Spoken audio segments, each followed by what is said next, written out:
Why do people lack accountability? It's because they don't want to create extra work for themselves.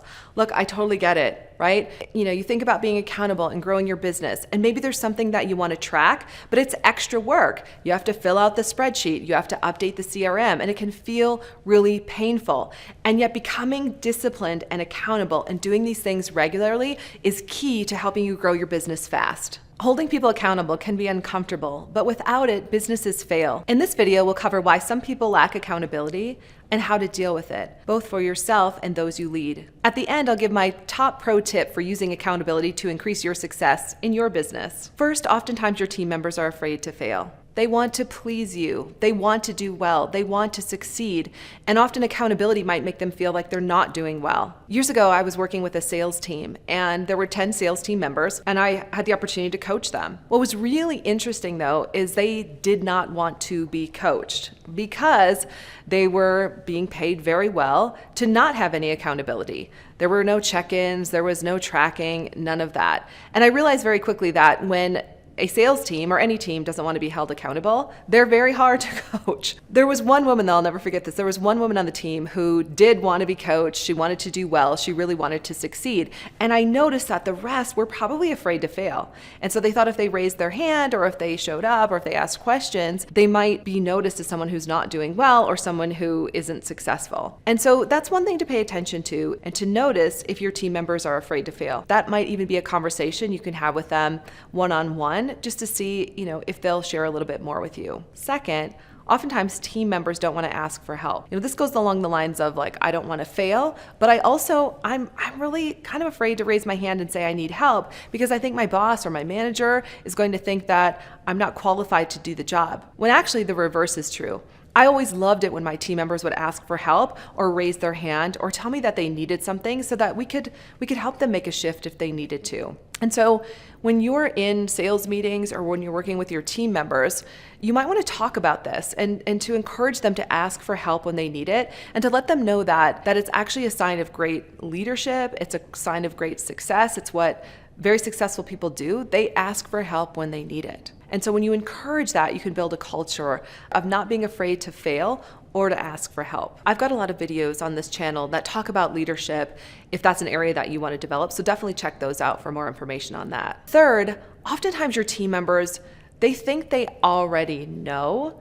They're just going along doing their own thing. So when it comes to accountability, they think everything's fine. And that's okay. They're doing the best that they can in that space, in that moment. That's why having regular meetings and having regular reviews is really important, so you can help your team members see how they really are doing or how others might see that they're doing. For example, when I work with sales teams, what I notice is that oftentimes, especially seasoned salespeople, they think they already know exactly what to do to grow their sales. And so they have these things that they do over and over and over again. When in fact, by doing that, it's actually keeping them stuck in the same space.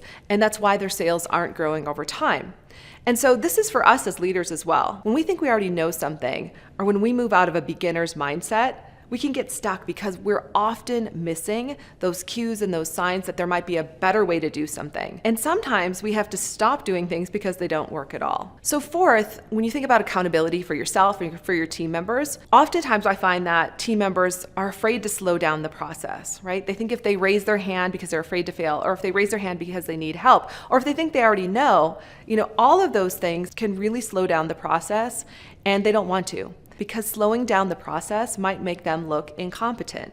And no one wants to look incompetent. I know I don't. I know my team members don't. So if you feel me on that, if you felt incompetent too, I'd love it for you to comment below and share any examples there. I find that the more vulnerable we are with each other, the easier it is for us to all move forward together. So finally, when it comes to accountability, your team members don't want to create extra work for themselves. I don't want to create extra work for myself, right? I'm sure you don't either. And this can show up in a variety of ways, right? So when I'm working with a sales team, we often ask them to create a tracking mechanism, something to track their sales pipeline. The top of the sales pipeline will show their new leads. The middle will show 99% closed. The bottom will show closed leads. What I find is that this can feel like extra work. And often salespeople will say to me, or even business owners, Ursula, I already use a CRM. A CRM is a customer relationship management tool. It's like, I already use that, so I don't need to create extra work. Well, here's the thing with the CRM. It's kind of like garbage in, garbage out. If you're not putting your exact notes in there, and then you run a report, you're not going to get the information that you need. Further, what I find is that when we put information into a CRM, especially sales team members, and I've done this as well, we often don't give it enough detail, right? Like, is this sale 50% closed? Is it 80% closed? Is it 99% closed? And then once we put it in the system, we forget about it.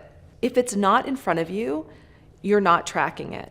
The whole purpose of tracking your sales pipeline on an Excel spreadsheet that's right in front of you is so that it stays front of mind, so that you're looking at it often, so that you're thinking about it often. I encourage my salespeople and other salespeople we work with to be in that document every single day and to keep it open on their desktop. When you do that, I can tell you your sales will increase. And we hear this from all kinds of different sizes of businesses that when they use it regularly, they start to see their sales increasing exponentially. So creating extra work for yourself, if it's the kind of work that moves your sales forward or your business forward, is totally worth it.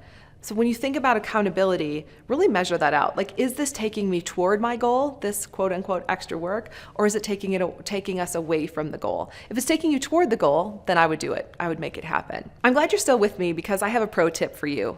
And here it is. Being accountable will actually increase your personal and professional success. And accountability will actually help your team increase their personal and professional success as well. A few years ago, I launched my book, Up Level Now.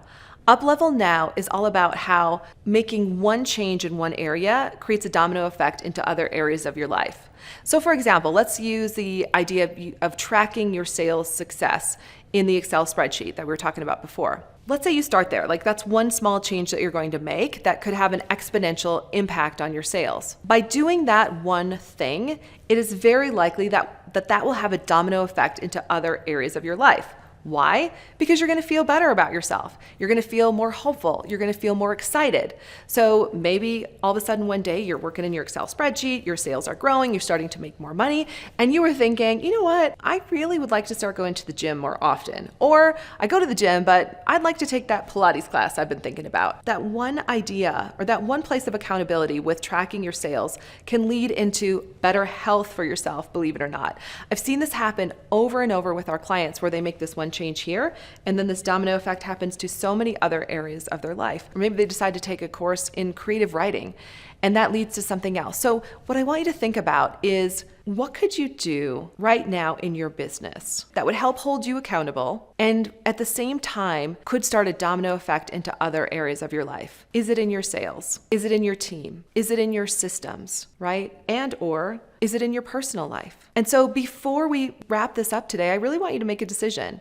I want you to choose one area that you can make a change in terms of accountability, that could have this exponential effect in other areas of your life. And so many times in working with clients, we've seen them, like we start at a certain point with a client, they come in, they want to 2x their revenue. That's where they begin. A year later, they're working less. I can think of one client especially, she takes every Friday off so that she can continue to maintain her 25 hours a week, all while she has already doubled her sales once and she's on to the next double. Since then, she has started taking other classes. She's spending more time with her family. She's doing more things with her daughter. Like, it has this exponential effect. And also, best of all, she's more joyful, she's more peaceful, and overall, everything is just going better in her life. If you enjoyed this video on accountability, stick with me because up next, we're going to talk about how to stay focused on your mission and vision. And remember, your 2X is waiting for you too.